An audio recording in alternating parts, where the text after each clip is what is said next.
Welcome to Spelling Bee Ninja. Today, we're diving into a vital part of English grammar that's essential for fluency and clarity: adverbs.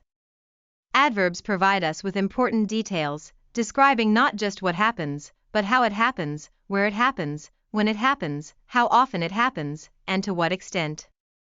In this episode, we'll explore the 5 main types of adverbs: manner, place, time, frequency, and degree. By the end of our lesson, you'll have a clearer understanding of how to use each type effectively. So, let's get started and enrich our sentences with the power of adverbs. First up, we have adverbs of manner. These adverbs give us information about how an action is performed. They answer the question how. For example, if I say, she sings beautifully, the adverb beautifully tells us how she sings. Adverbs of manner are often formed by adding ly to adjectives, like quick becoming quickly. However, it's important to note that not all adverbs of manner follow this rule. For example, fast, well, and hard are all exceptions to the ly rule. You might say, he runs fast, or she did well on the test. A useful tip is to place adverbs of manner after the main verb or the object. Rather than saying, she beautifully sings, we would say, she sings beautifully. This makes the sentence sound more natural. Now, let's move on to adverbs of place. As the name suggests, these adverbs tell us where an action occurs. They answer the question where. For instance, in the sentence, the children are playing outside, the adverb outside indicates where the children are playing. Common adverbs of place include words like here, there, inside, nearby, and abroad. When constructing sentences, adverbs of place are usually placed after the verb or the object. For instance, you would say, she lives nearby, rather than the awkward construction of nearby, she lives. Next, let's talk about adverbs of time. These adverbs inform us when an action takes place, answering the question when. For example, when I say, he arrived late, late tells us the timing of his arrival.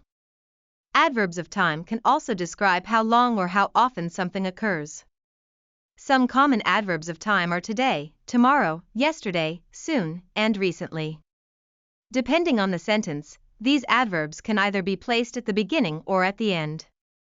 So, we can say, yesterday, I went to the market, or I went to the market yesterday.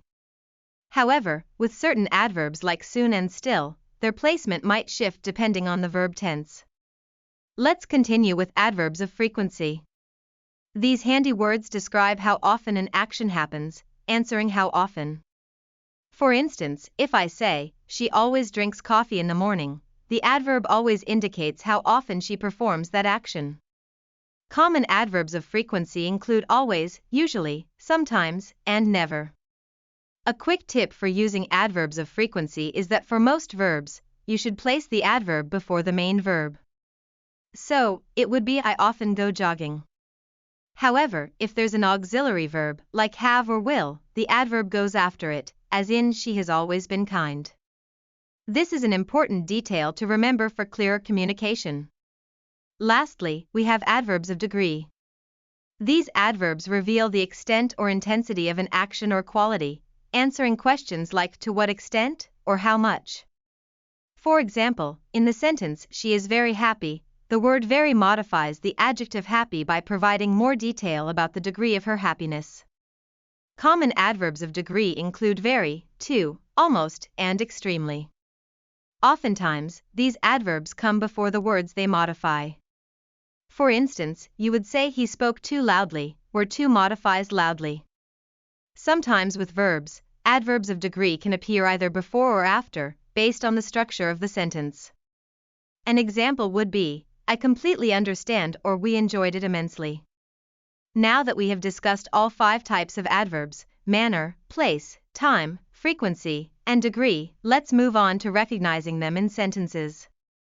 For example, in the sentence, he rarely visits his grandparents, rarely is an adverb of frequency. In the cat jumped gracefully onto the bed, the adverb gracefully describes how the cat jumped, indicating manner. We also see there in we will meet there, which informs us of the place. In she left early for the interview, early tells us when she left, showing time, and in I was very surprised by the news, the word very is an adverb of degree, describing the extent of surprise. Identifying adverbs and their types enhances our understanding of sentences and boosts our ability to express ourselves clearly. Practicing spotting adverbs in essays, stories, or even conversation will help strengthen this skill. Understanding the roles of adverbs can transform our communication abilities, empowering us to convey information more effectively. Today, we explored the 5 types of adverbs: manner, place, time, frequency, and degree. Adverbs are powerful tools in English, providing us with richer details about actions. We learned how each type of adverb answers specific questions, helping us express ourselves more clearly. Remember, using adverbs can make your writing and speaking much more engaging. Keep practicing identifying and using adverbs in your everyday language, and you'll soon see a difference in how you communicate. Thank you for joining us today in this lesson on adverbs. We hope you found it informative and engaging. Keep practicing your adverbs and incorporate them into your writing and speaking. Stay tuned for more episodes where we explore the exciting world of English grammar. Until next time, keep learning and improving your skills with Spelling Bee Ninja.